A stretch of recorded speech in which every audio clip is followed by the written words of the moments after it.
Welcome to Campaign Talk. I'm your host, Mark Belshaw, and in this edition of Campaign Talk, we'll be taking a look at the digital ID protest in central London on Saturday with Musa Ali and the election situation in Birmingham with our latest fantastic candidate, Ousman Noor. Before we speak to our first guest, Musa, let's take a look at some of the action from the digital ID protest in central London on Saturday.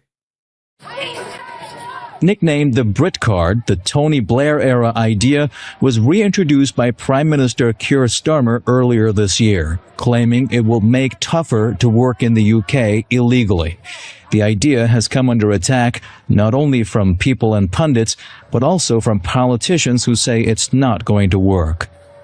With the anti-terror laws, George Galloway was detained for no other reason other than for his views. He wasn't a threat to public security. Laws are being misused to stifle free speech. We're really concerned that if digital ID is made mandatory, that the government's going to use it as a way to control people and stifle dissent. All your finance information, all your personal information is going to be on one ID, and it's going to be obviously digital, so it's going to be stored in a database somewhere. And the main issue with that is that database could be hacked. So many private, so-called really secure databases get hacked every single time, right? And the same could happen to this one. If people are coming in illegally, whether or not they have a digital ID, they will be on the black market economy anyway, and it will actually impact people who are legal citizens, and I don't think it will have much impact in terms of reducing illegal immigration. If they wanted to stop the immigration, they could do it. It wouldn't even be happening. They're doing it on purpose for this. And that's not all. Beyond their lack of trust in government, they say there's something much bigger at play. Now, I'd like to welcome our first guest, Musa. Hello. Hello, Musa. Hello, how are you? Doing fantastic. Yourself? Great. It's fantastic to have you, Musa. Firstly, could you tell us a bit of a background about the digital ID legislation and where it's at the moment? Brilliant. So the digital ID scheme was a pet project, from what I know, is a pet project of Tony Blair back when he had his premiership a while back. Tony Blair, we know, is a person who, to be a dishonest person who took this country to war, claiming that Iraq had weapons of mass destruction. It turned out to be a pack of lies, and a lot of people died in the process. So this is a person who is still advocating for the digital ID rollout and implementation. Keir Starmer, who is the current premier, did not, when he was running for election, did not have, from what I understand, the digital ID agenda in his manifesto. Yet in September 2025, he announced that it was going to be made mandatory, and there has been a lot of opposition to it. There's been a recent petition, national petition, which has garnered around 300 million people saying that they will not be, they oppose digital ID. But in addition to that, there have been a whole host of figures, both on the right side of the political spectrum and on the left side, who have said that they are opposed to digital ID, whether it's Jeremy Corbyn or Nigel Farage or the Greens. Even the Liberal Democrats are saying that they're totally opposed to digital ID. The government, I think, is trying to force through the legislation, and because they have a majority in Parliament, the likelihood is that they could be able to pass it through and make it into law. There are protests and demonstrations taking place. We just recently came back from one in London on Saturday, where the Workers' Party was present with our own bloc. It is quite worrying where this country is going towards. So this is why it's important that we all oppose it. It shouldn't be about being left or right. It should just be something that unifies us all to be opposed to digital ID. Mm-hmm. Well, as you mentioned, it seems to be something that's an idea widespread across the political spectrum, regardless of whether people are left or right. Mm-hmm. And as you were mentioning there, you've met a couple of people who were at the digital ID rally on Saturday. Could you give us an idea of why these people were at the rally and the myriad reasons as to why they were opposing digital ID? I think the great thing about these demonstrations is that it does attract a very diverse range of people, especially people from, I'd say, white working class backgrounds, but also people from other political groupings as well. So it's like a mixture of people who are focused on one issue, but also people from other political groupings as well. Majority of them are concerned about government overreach, the fact that our country seems to be heading down a path where it's becoming increasingly challenging to have free speech, and where the government is misusing laws, for example, the anti-terror laws that were recently misused by the Home Secretary, Shabana Mahmood, to detain George Galloway, who's a 7 times elected member of parliament at Gatwick Airport. That just gives you a taste of how the current legal infrastructure is being misused to stifle free speech and to stifle dissent within the country.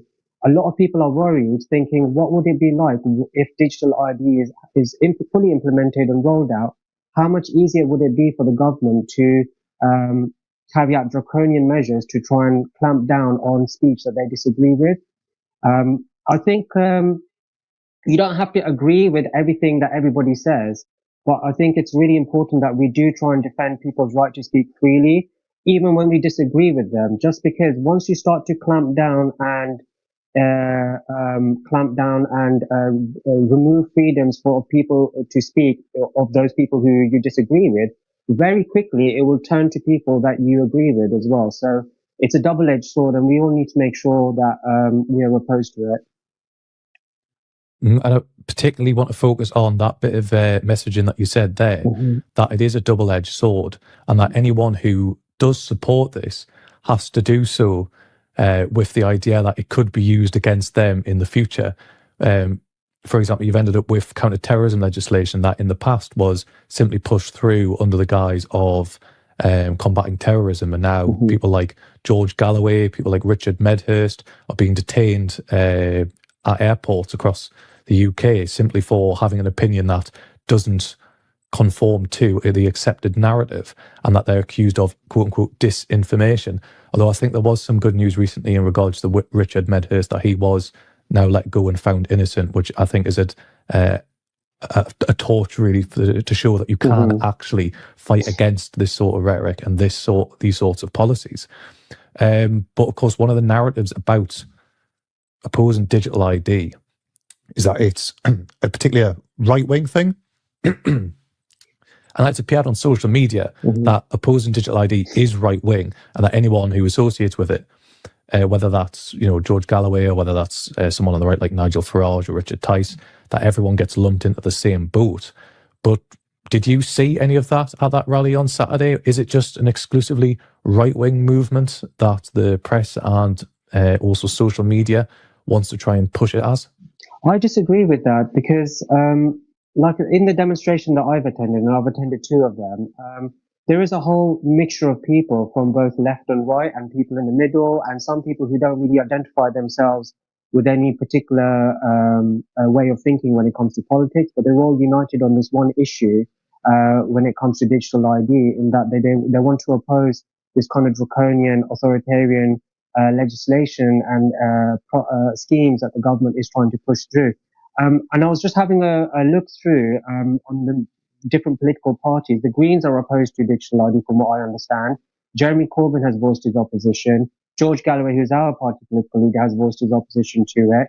I know Reform UK and Nigel Farage and those people on that side are also opposed to it.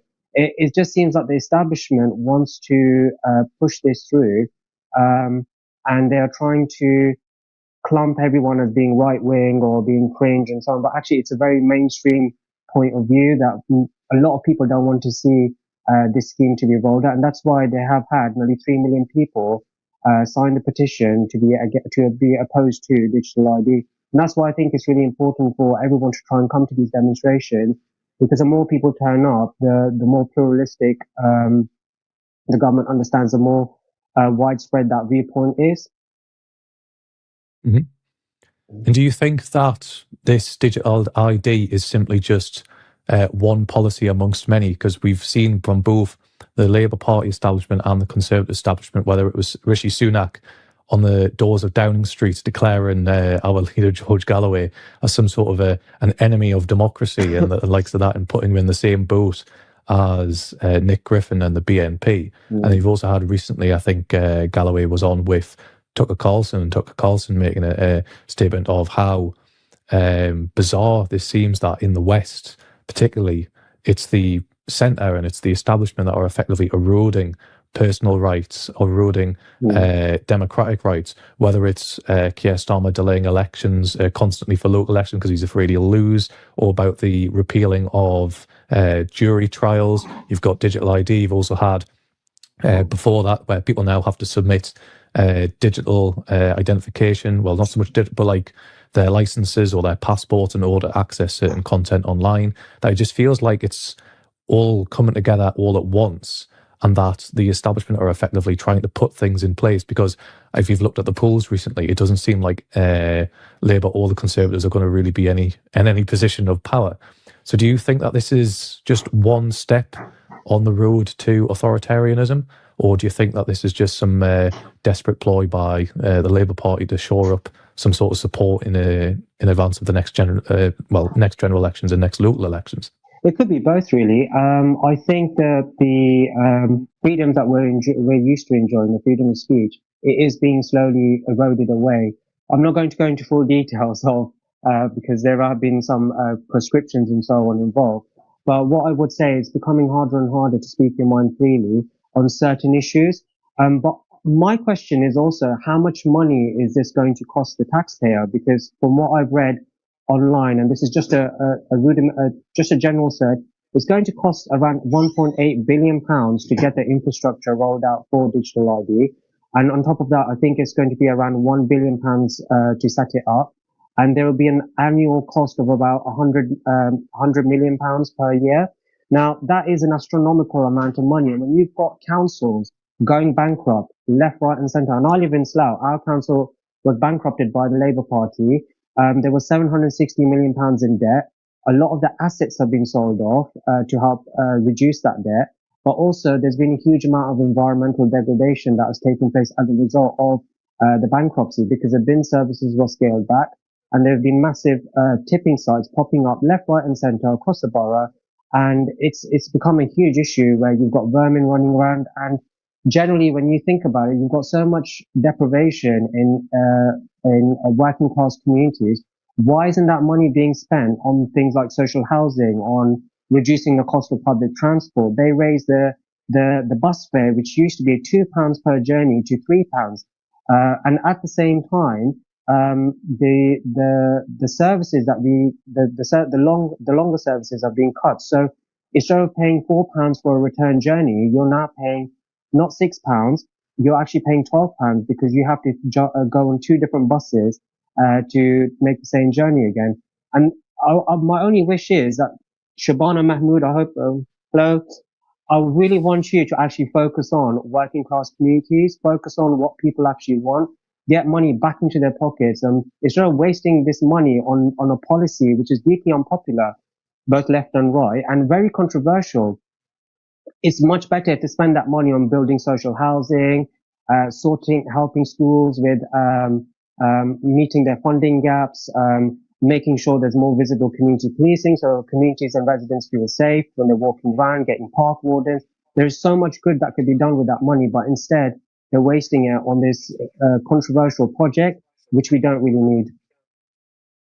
Mm-hmm. And I think many people will be looking after the actions of the Labour government and wondering what exactly are they doing, because there was no democratic mandate for pretty much any of the stuff that they're doing at the moment. There was nothing in their manifesto that they were going to start repealing the right to jury trials. They weren't promising a digital ID, which, of course, I believe it's got something to do with Tony Blair and the Tony Blair Institute pushing these sorts of ideas. So again, even when he's not in power or directly elected at all, it seems like Tony Blair's fingerprints are left all over this sort of stuff again, whether it was, again, digital ID or in regards to the British foreign policy towards Gaza. Everywhere you look, it seems to be Tony Blair pops up for some bizarre reason.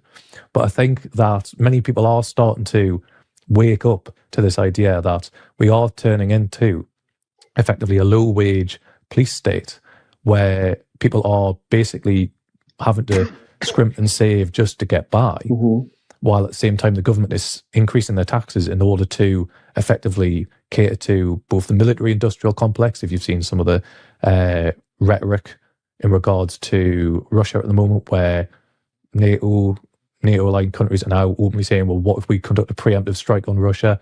We need to get conscription sorted. There's that build up towards a war in order to feed the military-industrial complex, while at the same time you're getting digital ID and you're getting a lot of this security mechanisms being put in place with this sort of digital information kind of industry where you're getting people from the tech industry, whether that's, Meta or Palantir or Oracle or any of these sorts of groups and organizations that are effectively have the government's ear and are dictating policy, which one benefits them financially, and two, what benefits them financially is an increasingly authoritarian surveillance state, because they're the ones who are selling the surveillance equipment, they're the ones selling the surveillance software, they're the ones holding the algorithms. And I don't think many people are particularly trustworthy of having people like, whether it's Musk or the guy who runs Oracle or Zuckerberg, basically handing over their data and scrolling through all of their personal information, particularly when you know that politicians are already in their pocket. I mean, Nick Clegg, former Deputy Prime Minister, I believe he's Vice Chairman at Meta. So it's not exactly, there's no barrier between elected officials and politicians and these billionaires who are effectively oligarchs, let's be honest, who are benefiting massively from the degradation and the repealing of our rights for their basically profit. And I think many people, as you say, when you went on the march, are kind of waking up to the fact, people who were before were politically not engaged are now waking up to the fact that, hang on a second, my life is going to get continuously worse. It's not going to get better now. And they've effectively profiting off of misery, profiting off of war, profiting off of surveillance now. And that's the only thing that they're able to extract wealth out of at the moment. So many people are, as you say, waking up to it. And do you feel that there's a sense on these marches, when you talk to people, that the wool's been pulled from their eyes, that they are now seeing it for the reality that it is, which is a step towards authoritarianism? I think people are fed up. The cost of living is just going up and up. And, you just look at the gas bills, electricity bills.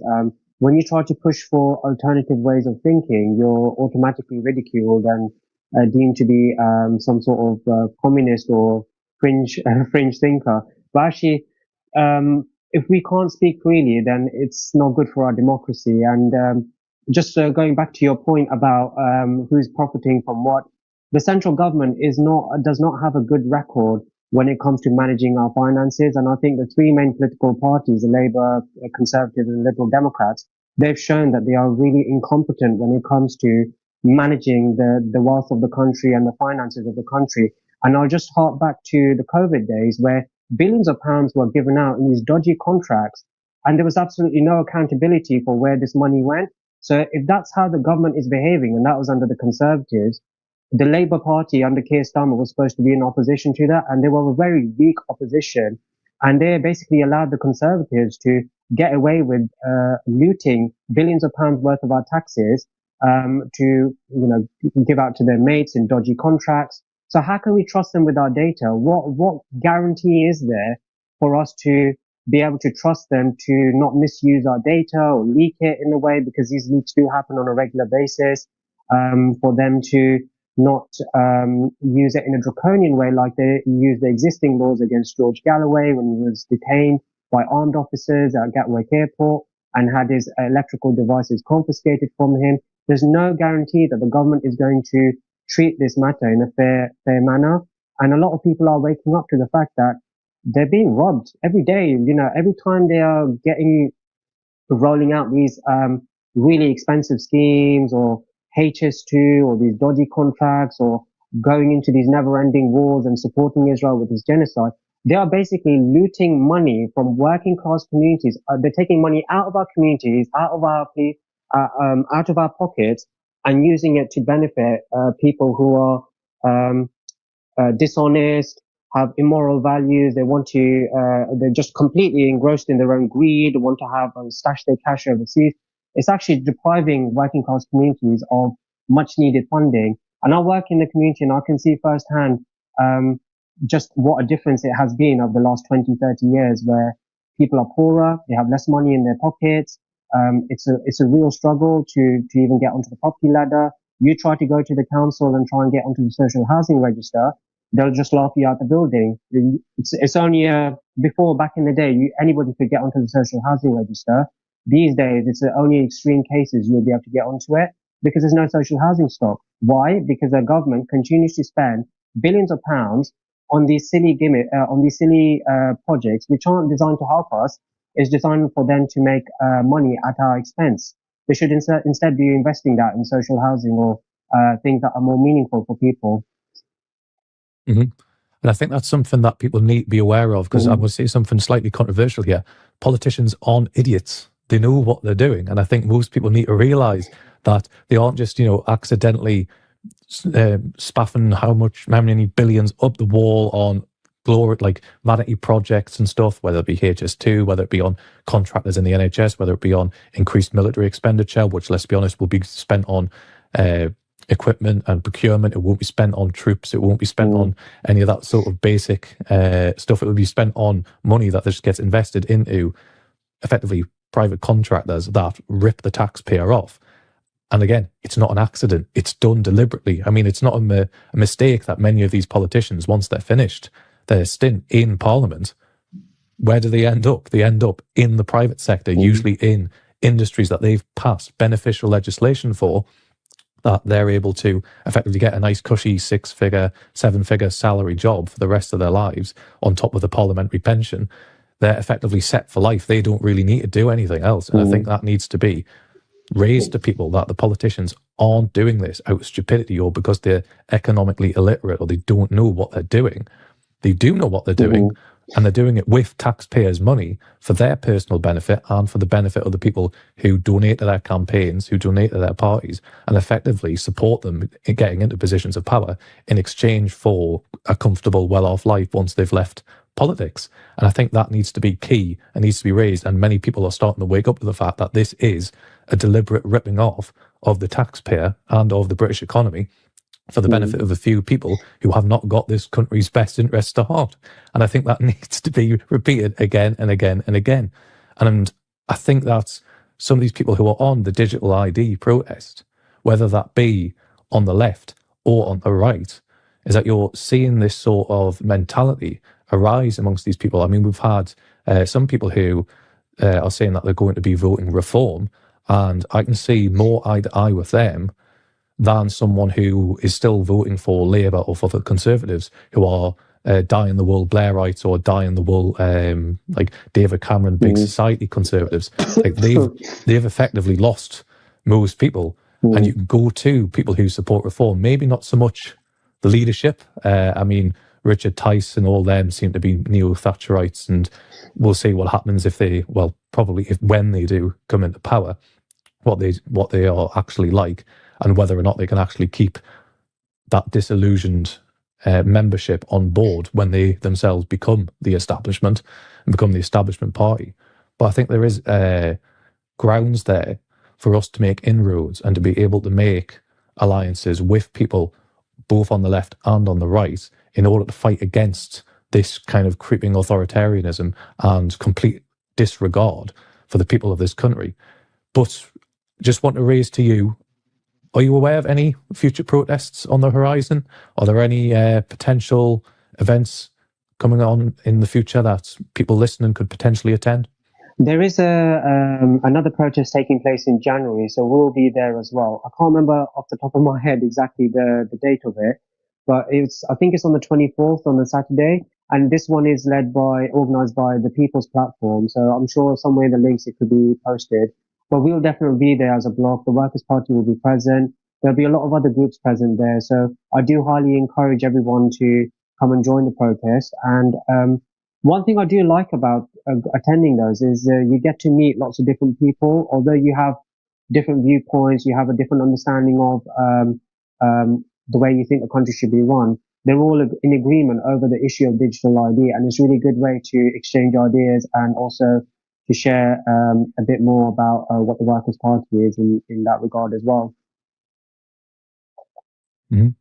And a final question to you, Musa. What else can people do out there in order to oppose digital ID?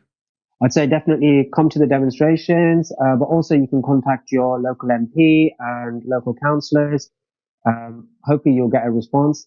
You could also try and avoid, I know it can be a convenience issue, but try to pay in cash wherever you can. There is a really good website called Mass Non-Compliance, and that they were the people who organized the demonstration that took place on Saturday, December 13th.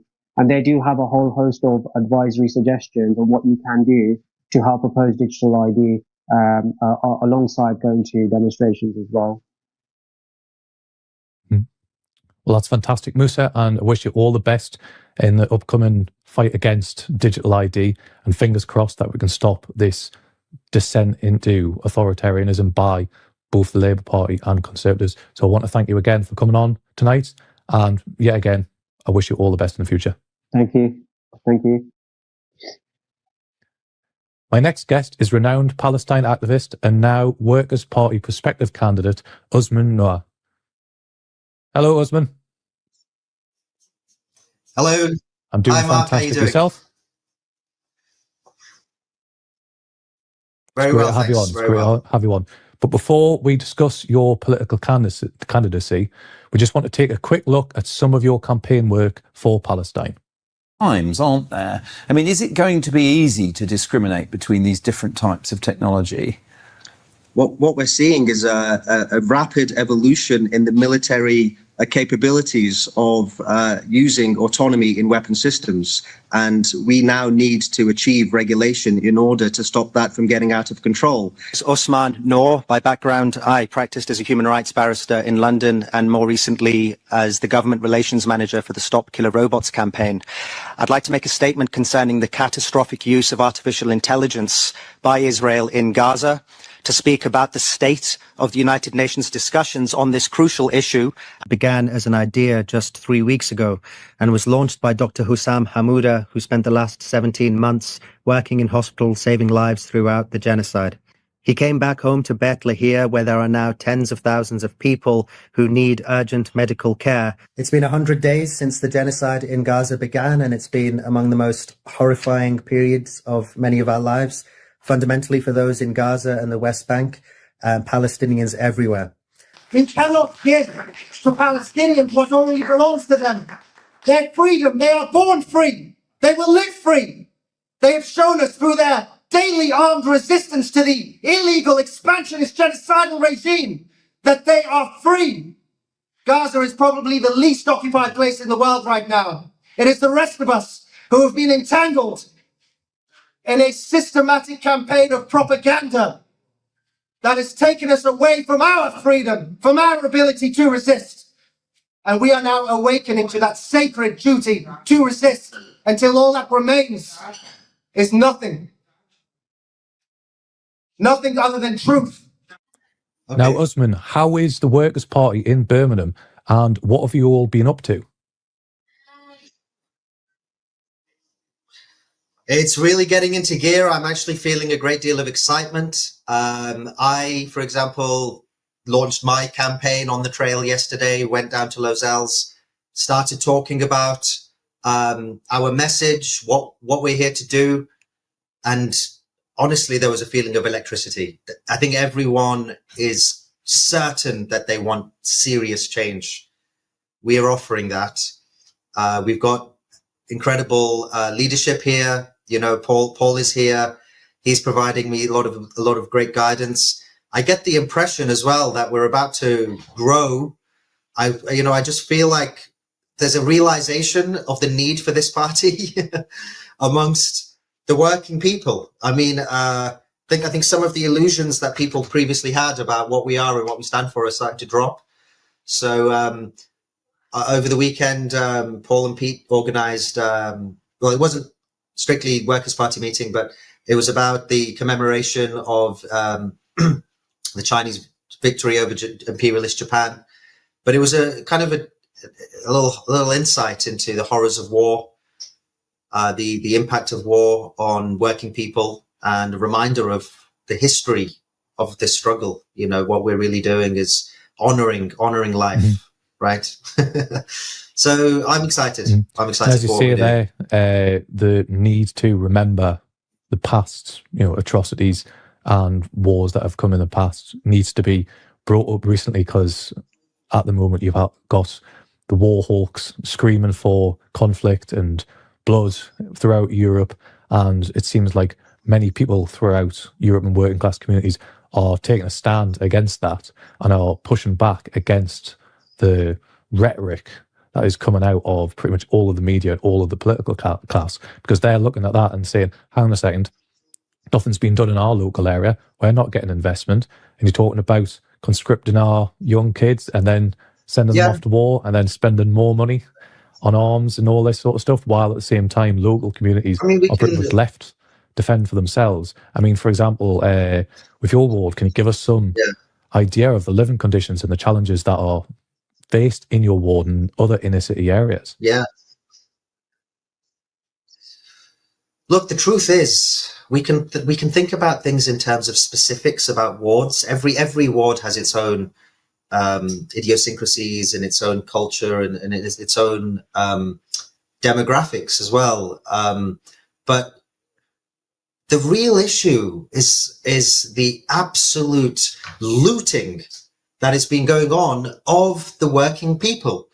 And that manifests in many ways, right? Some people can't afford to pay their gas bills. Some people are, there's mental health, which is a natural consequence of a feeling of isolation, a feeling of disempowerment. There's unemployment. And so when there's unemployment, it manifests in problems that are particular to that individual, like, Christmas is coming up and there's anxiety of like, oh, can I afford Christmas gifts? And then, that might manifest in a feeling towards others as well. Everyone's a bit grumpy and it's winter. But look, the local issue, you've got the bin strike. Everyone is sick of what's been going. It's been going on for a year. That is contributing to people's mental health. There's rat infestation. I mean, how bad does it need to get before people, I think, as they are now, waking up to what is actually a much bigger problem, which links a lot of the, war. We've been concerned about Palestine, but what does it show us? What happens to people when they don't have power? The Gazans getting exterminated despite global outrage and sympathy, but they don't have power, and Israel just exterminates them. So it's kind of been a wake-up call now for many people to say, well, look, we have to unite ultimately. And the thing that we can unite on are good policies, which the Workers' Party had, and what drew me to the party, that actually work, that actually win. So I'm going in with this. We're going. The Workers' Party may be new, but the history of this struggle and what this has manifested in the knowledge that we've got from the history of working people uniting is actually the history of this country. Actually, we're coming on the backs of many legendary people who brought power to the people in this country, right? In England. Mm-hmm. Each of these movements, like the suffragettes, right? It was about women getting the vote, but it was really about power, right? Who's got it? Who's got it in society, and how are they using it? Right now, we've got a clear sense of who's got power. There's a billionaire class. They own we can very clearly see it. You just have to check who owns these things. They large corporations, the private wealth management companies like BlackRock and Vanguard and others. They're hiding away. What we see, what we get angry about is dustbin collections, because that's what's visible. But that power structure paradigm needs to be smashed, and the working people must rise. I think there's many people who would agree with you that the last, I don't even want to say, it's like maybe century or so like that, you've had various attempts to try and get into power. You've had many pushbacks from the establishment, and it seems at this point now the establishment has fallen to pieces. There's the perfect opportunity is this moment right now where Labour and the Conservatives are effectively floundering. Yeah. And you're looking at Labour and the Conservatives I don't know if you can not hear me, being Mark, able to even but be either party of government or the main opposition potentially. Like, that's how dire the situation is. And I think... Yeah. So I might have cut you off there. Your audio just cut off for a second. But yeah, I think the good news is, if we can take any solace from the disaster of, of what we're seeing happen to this country and other countries is that it has brought about understanding and awakening in people about who we are, what we stand for, what our values are. These discussions have been manifesting, and I think the Palestine issue, broke open quite a lot of cracks in people's understanding of power. But it is also brought around a realization of how things like racism, we're dealing with that, with this, but it's such a divisive and ultimately unhelpful and non-real, non-actual way of looking at power. Because as you can see, I'm a brown guy, right? People will see me as a brown guy. You got Rishi Sunak and God knows how many brown monsters there are in Parliament, right? But then you've got wonderful brown people, right? You've got lots of people that it's brown. Being brown doesn't equate to power, nor does being white, nor does being black. But we can look at it in a real way. Who actually has power? We can see it. It's actually people with extraordinary wealth. And if we unite, black, brown, and white, that should be a campaign slogan. Then we get power back. It's as simple as that, right? And I think the Workers' Party is the vehicle for us to do this. Just look at the policies. If anyone actually you don't have to look too far. Look at the policies. I don't know anyone apart from some people who are maybe the rich benefactors of the existing system who would look at that and think that's bad. Who? Unless you're the one exploiting the rest of us. I think that's key as well, that it's not just political, but also economic power, and that the key is to win nationally and be able to win over the minds and hearts of the people of this country, that there is actually hope and there's an alternative that's available, rather than the constant slow decline of the country into effectively an oligarchy. Effectively, that's your democracy is hollowed out to the point where there is no opportunity for change, there is no opportunity for reform, and there's that sort of rhetoric needs to be changed and needs to be offered to people in a form of hope. But crucially, at the moment, we're still a bit spread thin, as it were. The key is to win locally at the moment now, and then build up in order to be able to fight the establishment with time and be able to convince people to join our movement. Do you think the Workers' Party can win any seats in Birmingham then? So firstly, I'm in this to win. I'm not, I know I actually have a feeling of knowledge that we will win.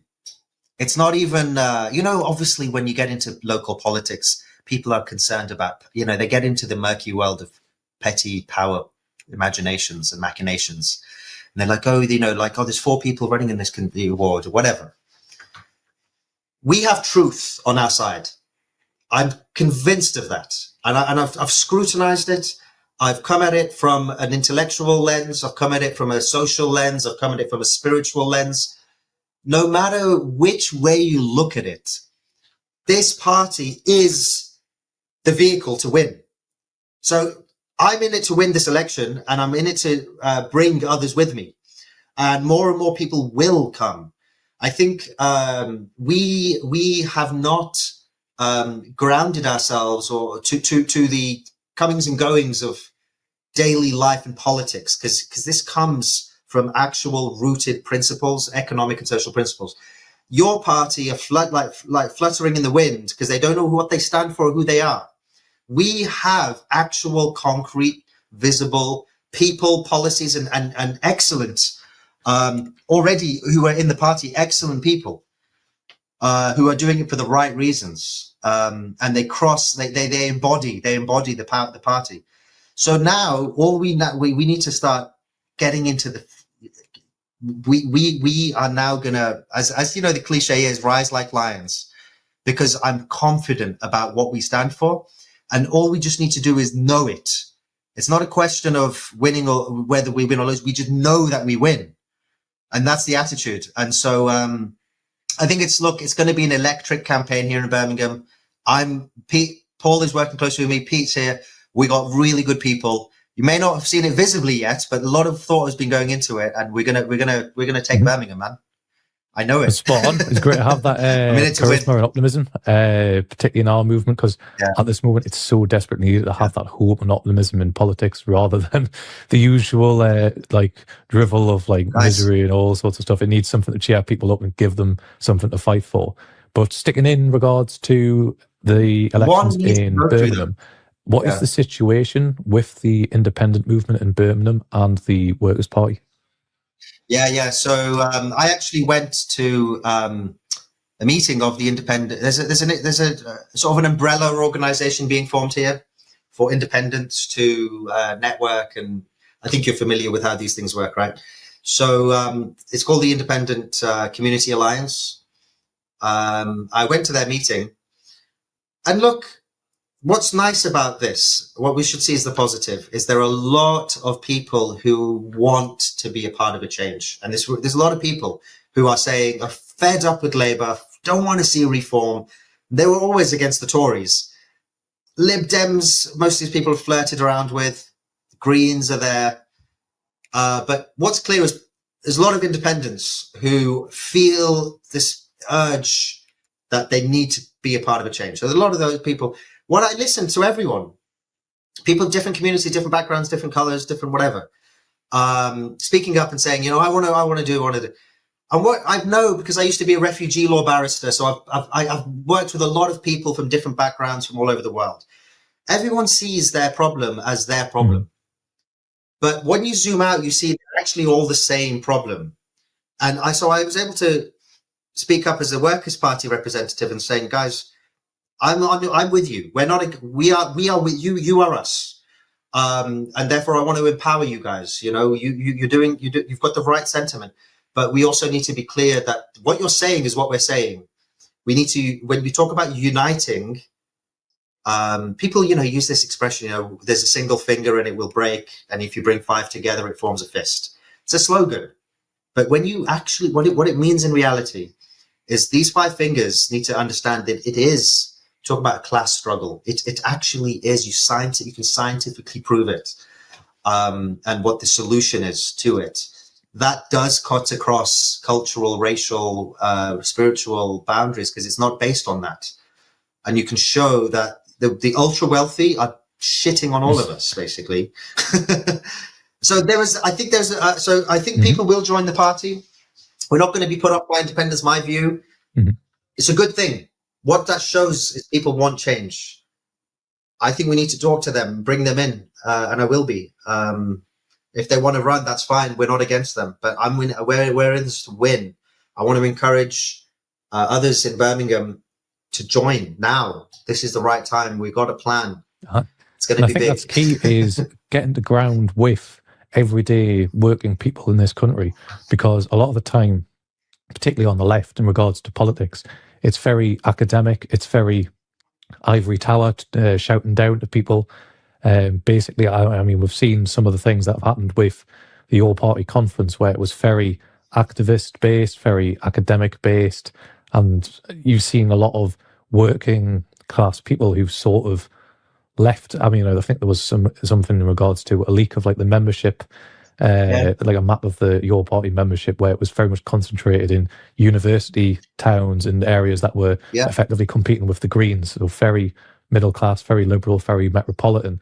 Whereas places like, say, Birmingham, places like, say, Sunderland or Teesside, places like outside Manchester, like, say, Rochdale and all these other areas, there was very few, if any, representation there. Where at the same time, you've got some left and socialist groups who are criticising us and saying that because we focus on a lot of economic policies, we focus on working class politics and on class issues, that we're only interested in electioneering and that we're reformists and that the elections won't change anything or that they won't achieve anything. But what's your view on that kind of perspective from the left in regards to both our actions and our policies? I've learned something in politics. A lot of the time when those who criticize the truth, when you know you're talking the truth, and people criticize you. The truth isn't ugly. The truth is beautiful. What's ugly is what you've put in between it, yourself and it. What tends to happen is you'll say something that is true, and I don't say things like in an arrogant way, like people say claim that I'm the one telling the truth.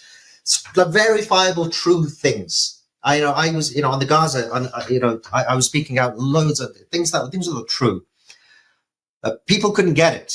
Why? Because they're just not there yet, and they will criticize you. But what they actually have learned is what they're saying about you is actually true of themselves. When they're saying they're electioneering and these guys are divisive and these guys are splitters, it's actually a reflection of themselves. Now, what do we do about that? I don't care about. I don't do things for fear of disapproval nor for desire for approval. That's politics, and people see through it now. People just know they're sensitive. People are smart actually. When people are saying this and this and they come across as rowdy or whatever, people think these guys don't know what they're talking about. They're actually smart. They're actually seen through things and they know the truth. You can't come to them with false promises. So they will tell you, they will know, both people in this party know the truth. So all these criticisms, I kind of laugh them off, but I engage with them now in a place of total confidence. And it's quite interesting to see the veils fall. And I engage them intellectually on any particular point, whether it be an economic aspect to our policy or a foreign element. Why are we anti-imperialist? People think, oh, you're a jihadi or Muslim terrorist. I've had that all my life, right? Because I'm anti-imperialist. No, I mean, you can look at it from just a pure exploitation of vulnerable people who go to war as well. The history of what is like just people getting decimated, working people getting decimated. They did it for love for their family, love for their country, whatever. There's something bigger than themselves, but they got decimated. They shouldn't have to do that. It's a horrible cost to war. Obviously for the people getting bombed, obviously, but also for the people doing it. So that shouldn't happen. When we talk about wealth tax, or taxing the ultra wealthy, it's just bloody obvious. These guys are billion. Like, how are you going to spend this money, even if you wanted to, or in your life? You don't need that much money. I've seen these guys up front in Geneva. I used to live in Geneva. I used to hang around with. I was in billionaires. People who were billionaires. Wasn't impressed. What are you doing? Why do you need all this money? You're just spending it. They're actually scared of us, by the way. Spend their lives being scared of what could happen if we realize the truth. So let them be. They should be scared because we're realizing the truth, basically. And final question to you as well. Which is good. To the people who are potentially watching this, for people in this country, working class people, what message would you give them that would give them hope? Listen, I'm aware that people who are watching this, I hope that you're watching it because you're seeking truth. The beautiful thing about it is no one owns it. And when you have it, you want others to see it as well. And truth wins because it is true. So despite the crushing feeling of like loss and defeat and things slipping around us, actually, most of us need to go through that. What I've realized before you realize what's real. So, we've lost faith in institutions. We've lost faith in government. We've lost faith in the media. We've we've lost faith in even our, we never had faith in Parliament, but it's just become but Parliament does have a legacy of attempting to be representative. We do have elections, but even that, we're like, what is so disconnected to all of us? That is a necessary process to realize what's real. That is look around you. Look who's helping you. Your communities. It's your family. It's your neighbors. It's your friends. It's your loved ones. It's people you play football with. That's us. It doesn't matter. It doesn't matter if you're working people. When I talk about working people, a lot of us have a silly idea that it's like people who are poor. There are relatively affluent working people. You know, if you're working as a doctor, you worked as a professional, whatever, but working as a business person, you've worked. You know, you worked to earn. So you are part of us as well. So what we need to do is connect these dots and give voice. You know, use this political moment to throw a punch at it, right? And we win that way. So I understand the feeling of losing hope, but the end of that journey is joy, freedom. That's freedom, basically, when you learn it. Mm-hmm. So. Yeah, we're on this. Let's make this fun, guys. We're going to win. I think that many people would be moved by your comments there, and I think that, fingers crossed, many people in Birmingham will have heard that and will be supporting you in the upcoming local elections. We're going to we bring out and full support as well to you for standing as a candidate. And I wish you all the best in the upcoming local elections. And we'll see how it goes in May, and hopefully we'll have a couple more Workers' Party candidates, not just in Birmingham, but across the country. Anyway, it's been fantastic to have you on, and again, let's win. Wish you all the best. Guys. And if what you've heard this evening has motivated you to get involved, then visit workerspartygb.org and click the Become a Candidate link to submit your application. And finally, I want to thank every single person who tuned in and engaged with this broadcast. If you agree with what you've heard tonight, share this video, let your friends, family and colleagues know there is a genuine alternative. And again, thank you all for joining us.